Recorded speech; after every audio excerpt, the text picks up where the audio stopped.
Support shifts in Secretary of State race. Recounts abound in numerous Indiana districts. And Rokita trying to reverse gender markers. From the television studios at WFYI Public Media, it's Indiana Week in Review for the week ending May 22nd, 2026. Indiana Week in Review is produced by WFYI in association with Indiana Public Broadcasting Stations. Additional support is provided by Har Ritchie. Indiana's Attorney General Todd Rokita went from endorsing Secretary of State Diego Morales 2 weeks ago to now calling for him to step down from the race. Caroline Beck reports on the new candidate that Indiana's Republican Party is now backing. Overnight, Max Engling became the favored candidate for Indiana's Republican Secretary of State office. Numerous Republican leaders, including Rokita, U.S. Senator Jim Banks, and U.S. Representative Victoria Spartz, all publicly endorsed him Thursday. Engling is currently an advisor to Banks and previously ran for the Republican nomination for the 5th Congressional District in 2024. Rokita called into question Morales' ability to win the general election, pointing to the multiple controversies that have plagued him since taking office in 2023. But he's also had self-inflicted wounds that bring into question his ability to be elected this fall. Morales announced Thursday afternoon that he intends to stay in the race. So why the sudden shift in support? It's the first question for our Indiana Week in Review panel. Democrat Robin Winston. Republican Whitley Yates. Laura Merrifield Wilson, professor of political science at the University of Indianapolis. And Ebony Chappel, director of brand and community strategy at Free Press Indiana. I'm Jill Sheridan, managing editor at WFYI. So Whitley, what do you think could have caused this change of heart for GOP leadership? Well, I'll say it's not that big of a change of heart, but for those that had already endorsed him, it does seem like a flip-flop. But when you look at the totality of issues that the Secretary of State has faced, from issues with his spending in his office, hiring family members, as well as some of the trips that he's taken abroad, and now with this deputy chief of staff that may or may not be a citizen but is registered to vote, with the Secretary of State being the chief election officer for the state of Indiana, it's a serious concern. And Senator Jim Banks stated that he asked him flat out and he was lied to. And so accountability isn't an attack when you're doing the work. But if you do not live up to the public transparency that is expected in a position of public trust, that's a problem. And so I think that what we saw wasn't some type of like a slow backing out. It was a strategic evacuation of support from the Secretary of State, Diego, and cultivating a lot of support and momentum around the new candidate, Max Engling. I mean, Whitley makes a good point, Robin. You know, these incidents for the Secretary of State have been ongoing, a number of high-profile controversies. This latest one as well, though. But why now? Because it's one day before the filing deadline to be the nominee for their party. These have been going on for years. They didn't have any problem with him before. Banks endorsed him as recently as March. All these things had accumulated in the silo. Your viewers that are listening today are not in a $95,000 taxpayer-funded car like he is. He hired relatives on the staff. He gave huge bonuses, traveled abroad as an economic development official. But, you know, don't underestimate Diego Morales, because on a Tuesday night in Tipton, he is at their Lincoln Day dinner. Absolutely. Don't underestimate what happens at their convention. I can remember a guy named Curtis Hill was supposed to win. He didn't, got beat by Rokita. I can remember that Sullivan was supposed to win. She didn't, got beat by Morales. I can remember that McGuire was supposed to win, got beat by Beckwith. So it's not over till it's over in their convention. Were you surprised, Laura? There were so many calls for him to step down, but Diego Morales saying yesterday that he would not. Can he, pull a Michael Beckwith at the convention? Yeah, I think there could be a pathway to victory for him. This is anti-incumbent season, though. It really feels like people who are currently holding the office have a liability rather than an advantage. One of the things I think is really interesting, you're talking about delegates, it's about 2,000 people. You need to have a majority, and now you have 4 candidates in that race. It makes it just a little bit harder every time. And we saw a slew of these endorsements for Engling But we haven't heard from Mike Braun, and we haven't heard from Donald Trump, who's on his revenge tour. Typically would not be giving endorsements in state races, except obviously he is now.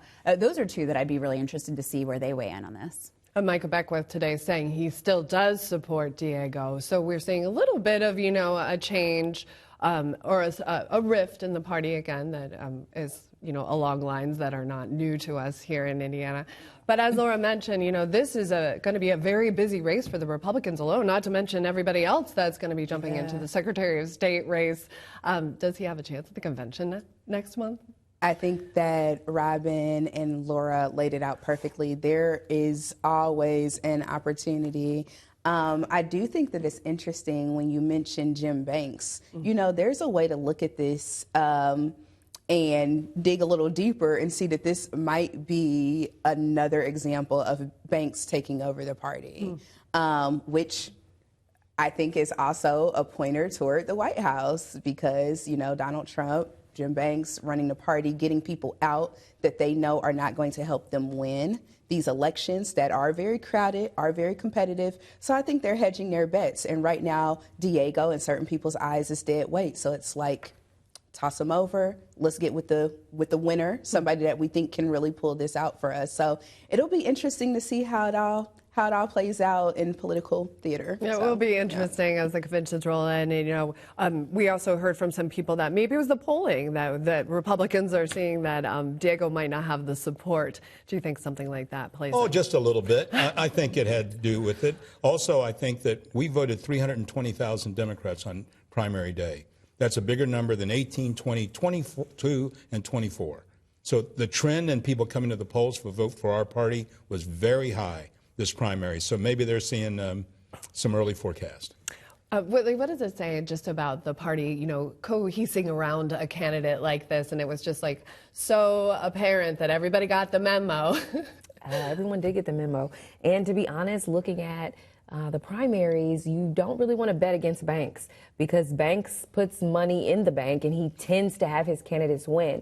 What I will say is that this, to me, signals that Beau is a viable challenger, which a lot of people didn't think that he was. However, with the entrance of Max, the disgruntled Republicans that didn't like Diego, that may have voted for Bai, may vote for Max instead if he comes out of the primary. And we also have the wild card of former Governor Ballard that's still sitting out there and how his votes are going, to sway people either away from the Republican Party or towards Bai. So I think overall, I wouldn't bet against Banks. At the same time, Bai is a viable challenger. It's going to be fascinating to watch ahead of November elections. Time now for viewer feedback. Every week we pose an unscientific online poll question. This week's question, will the newly backed Republican candidate for Secretary of State, Max Engling, beat out Diego Morales? Vote yes or no. The last question posed to viewers, should Indiana make changes to its correctional system to lessen the burden on local jails? 88% saying yes, 12% answering no. If you would like to take part in the poll, go to WFYI.org/IWIR and look for the poll. Paula Copenhaver, the Trump-backed challenger in the Senate District 23 race, wants to subpoena voters over alleged illegal crossover voting in the primary. Caroline Beck reports the move comes with Copenhaver's call for a recount in the very close race. Copenhaver and her lawyers argue that the ballot secrecy that every voter is entitled to should be waived in this circumstance due to an alleged violation of Indiana's primary voting laws. State law specifies who can vote in a primary election but provides no way to enforce that requirement. The petition claims voters publicly said they were Democrats but voted for incumbent Spencer Deary to stop the, quote, MAGA challenger. Elizabeth Benyon, a political scientist at IU South Bend, says historically the Recount Commission has acted as an auditing body. So this is not a standard recount request. It is unprecedented. Deary said in a statement he rejects Copenhaver's claims. The recount process could take weeks. So, Robin, have you ever heard of a situation like this where voters may be deposed in a recount? No. I mean, you are getting to a very sacrosanct area where your ballot is now going to be pulled from wherever it's stored, and somebody's going to go over it. Remember, voter intent is what wins in this case. You can vote in a Democratic primary, Republican primary, if you say in November, I intend to vote for the majority of the candidates of that party. These people, what do we got now, Ouija ball? I mean, we don't even know what people are going to do. So we're going to say, well, we think you, Jill, might vote Republican in the fall. You don't know that for a fact. So the reason that this sets a very bad precedent is it sets a very bad precedent. A lot of people don't even vote in primaries because they don't want to line up behind a party. Now you're going to pull their personal ballot and go through it to see who they voted for. I'm asked that question time and time again. Can you tell us who voted yes or who voted no on a particular thing? No, you can't. And if you start doing that, that's a very slippery slope. Is this a line that we need to be careful of, Whitley? Because she's talking about how people voted and what they said then on social media or in other public platforms. I mean, this is political strategy, and it's not the first time that people have crossed over or pulled a Republican ballot to not get someone in or pulled a Democratic ballot to be effective in choosing someone for office. And so I'm questioning the intent besides, I lost the race to these 14 people, or 3 people, excuse me. I think it feels like it's sore loser at this point. I think what we need to happen, if you don't want this to happen in the future, is you need to change the laws on how people can vote in the primary. And I don't think that that's going to happen. And so it seems like she's fist fighting a ghost. And there are a number of instances, Laura, where both parties have called on voters to vote for the other party for one reason or another. I mean, this is not the first time, but is this an unusual situation for this particular recount race? Certainly for the recount. I think to the point of crossover voting, we have semi-open primaries. Right. That allows people to essentially take either party ballot. And the voter registration, you don't have to declare your party. So I think they could look at the laws. Not now. That's not what we're doing. We're litigating. We're questioning these 14 ballots. But when the state legislature reconvenes, we've had conversations about switching to a closed primary system. One of the things that I think the open primary affords us is the ability for voters to change their mind, to consider, like, what if I'm slightly one way or another? And to Robin's point, no one's going to be able to go, well, are you not going to support this party in November? I think that's very, very, very difficult to litigate. You can change the laws, but that's not what we're going to do here in this election count. That will be happening if the state legislature chooses to do so when the legislative session reconvenes. But it can be confusing because of the unenforceable law here. Exactly. Conflicting. Yeah, absolutely. We've also heard that this could have possibly a chilling effect on voters. Is that something we should be concerned about, Ebony? I think it's something we should absolutely be concerned about. While we saw record number turnout in Marion County in its last primary, across the state, it continued to be low, around that 17% of registered voters showing up range. And for me, I think if you add this into the pot with people already being very apathetic toward voting in general, you have other issues where people are worried about voter suppression when they show up to the polls. I think this is just going to make it worse, and it's going to continue to have more and more people not show up.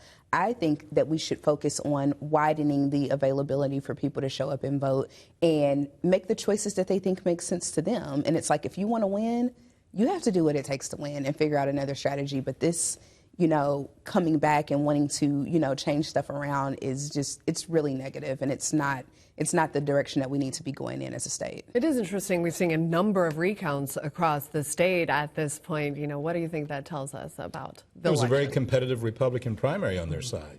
But look at it like Jefferson Shreve's numbers. His opponent wasn't even known and got 47% of the vote. So going back to what you said earlier, there are a lot of people that were anti-incumbent going in. But keep this in mind. We coined the phrase Reagan Democrats. If that is not a crossover, I don't know what that is. That's people that voted for Ronald Reagan that were Democrats. So we don't want to repudiate. I mean, now we go after action reports. We look at how Latino men voted for a presidential candidate, how Democrats swung over. That's why it's swing states. So now all those things are being thrown out because of a challenge in Lafayette area? I don't think so. What about the closed primary discussion that's going on now as well? Now, I could see that gaining some traction within the State House, where you have to mark on your registration or re-register with a party, and then by the time the primary comes around, you have to vote the way that you registered. I could see that happening. However, it will limit people that may be disgruntled or upset with the powers that be. So you are inevitably tying your hands either way. And so I think it would be wise on the legislator to leave things the way they are. And if you want to win in the primary, then get more voters.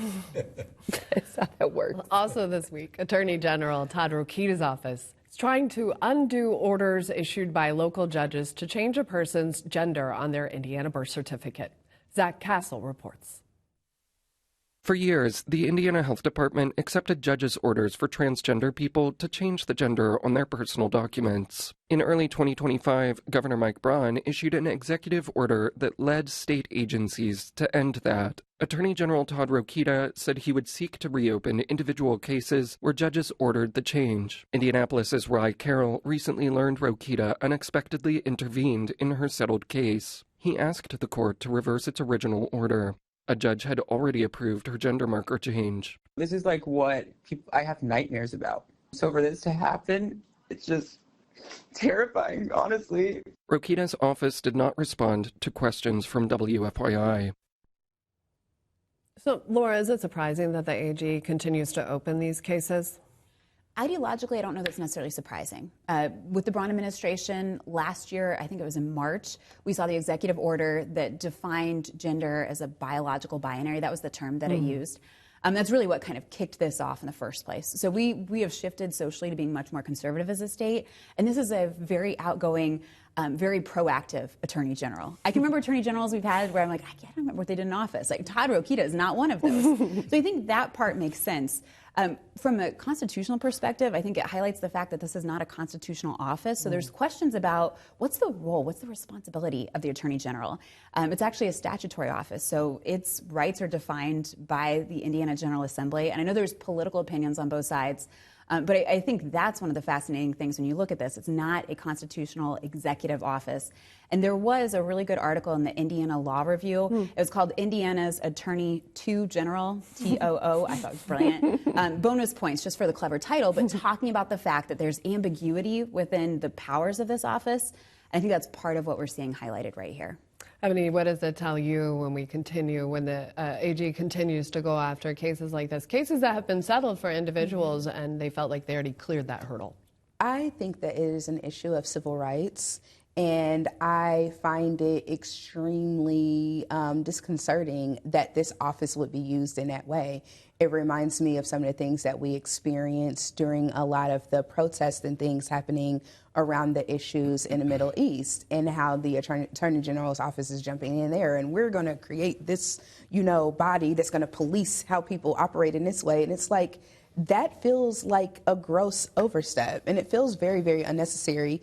Understanding what the rules are now, if people want to go and get these gender markers changed, you cannot. There is no real, simple pathway to be able to do that. That is what it is. But to go back for people that under the law at the time did the steps, did what it is they needed to do, get a judge to sign off on their paperwork, that to me feels extremely unnecessary. And what message is that sending about who we are as a state, that certain Hoosiers, their identity could just be ripped away from them just because this is, the pathway that somebody wants to take. So I find it extremely disconcerting. Well, some of these individuals, Robin, had these changes before the executive orders, and we're very surprised to see this action being taken against them at this point. Does this make sense for the AG? No, it doesn't make any sense at all. You're 100% right. We're invading on civil liberties of people. Look, so here's my political plug. Republicans want to see your ballot. Now they want to make sure you can't make whatever gender change you want to make adjudicated by a judge to be able to do that. Meanwhile, we have 13 swatting incidents involving state legislators and one city council member here. If the AG wants to investigate things, grab the state police and the FBI. Let's solve those kind of things. I mean, the AG does have a lot to do, as Robin points out. Should this be a top priority? I don't know if it should be a top priority, but he is in alignment with Governor Braun, and Governor Braun has made it very clear through his executive order on what he expects in his administration moving forward.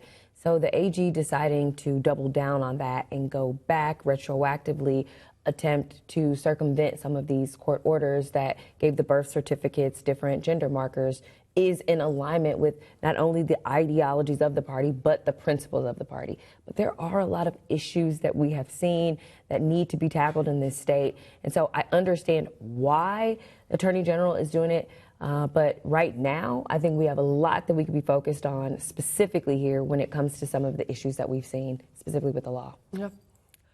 Also this week, the president of Purdue University says he's stepping down to take another job. Mung Chiang will take helm at Northwestern University in July. Dylan Piers-McCoy has more. Mung Chiang has been Purdue's president for just over 3 years. He's been a leader at the university for nearly a decade. Chiang previously served as dean of the College of Engineering and the executive vice president for strategic initiatives under former Purdue president Mitch Daniels. A trained electrical engineer, Chiang's research focused on computer networking. Chiang will leave Purdue, which has more than 58,000 students and is one of the state's flagship institutions, for Northwestern, a private Illinois university less than half its size. So, Ebony, what do you think of Chiang's departure? So there are a lot of mixed opinions. One from the Northwestern University community, as well as people that were with him at Purdue. So it's really fascinating, honestly. So there are people at Northwestern that are excited about having an accomplished engineer, even though he doesn't consider himself such right now, that could pay attention to STEM and how to bring things like that more to the forefront at their university. There are other people that are really concerned by his track record when it comes to aligning with his own faculty. At Purdue, 74% of the faculty wanted a provost to resign, and he did not align with them, which created a lot of, schisms in that community.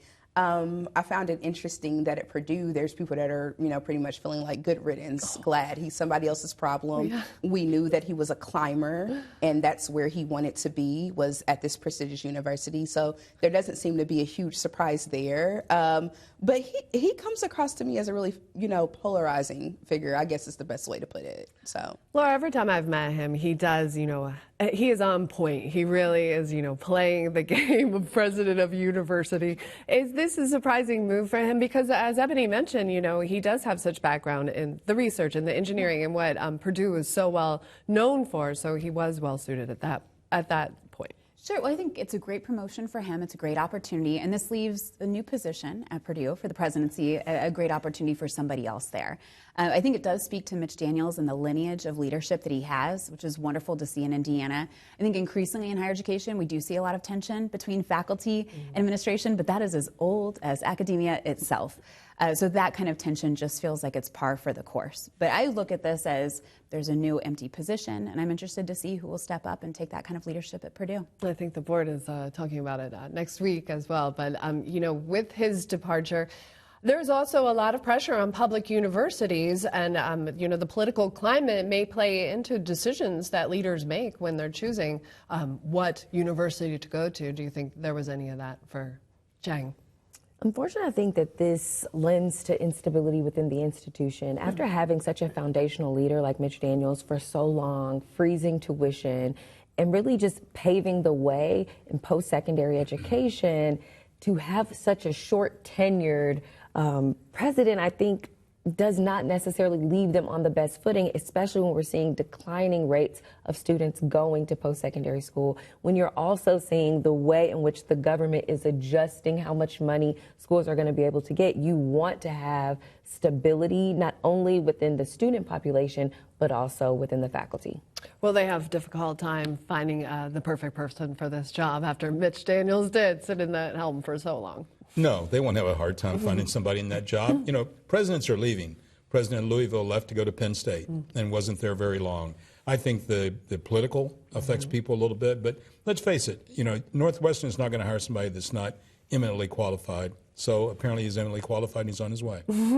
Yeah, their last president left due to some issues with the federal government. He resigned, and that was highly contentious. So, yeah, it is interesting to see that trend continue. Yeah. Well, it is 500 this weekend, Carb Day today, so we're going to do the round robin. Who is your pick for the winner? Robin. people of Indianapolis and the state of Indiana. I mean, first off, and I do hope that Paula wins again. I think it'd be great. What do you think, Laura? I just want everyone to have fun. I don't actually know who's racing. I picked the car based on the color and the outfit. So the weenie mobiles, too, are yes, racing today. What do you think, Ebony? I hope that Mother Nature is on the Speedway side. And also milk. Shout out to all the milk that's going to be drank. I didn't know they get to pick their type of milk until I did TikTok. this So, week. yeah, Whitley, what do you think? Okay, I think Paula's going to win. Okay. He's won before. Yeah. But the Hoosier in me is rooting for Connor Daly. I have a feeling it might be Ed Carpenter's year. Oh, that's a hot take. Ed Carpenter racing. That's Indiana Week in Review for this week. Our panel has been Democrat Robin Winston, Republican Whitley Yates, Laura Merrifield Wilson, Professor of Political Science, University of Indianapolis, and Ebony Chappel, Director of Brand and Community Strategy at Free Press Indiana. You can find Indiana Week in Review's podcast and episodes at wfyi.org/IWIR or on the PBS app. I'm Jill Sheridan, Managing Editor at WFYI. Join us next time because a lot can happen in an Indiana Week.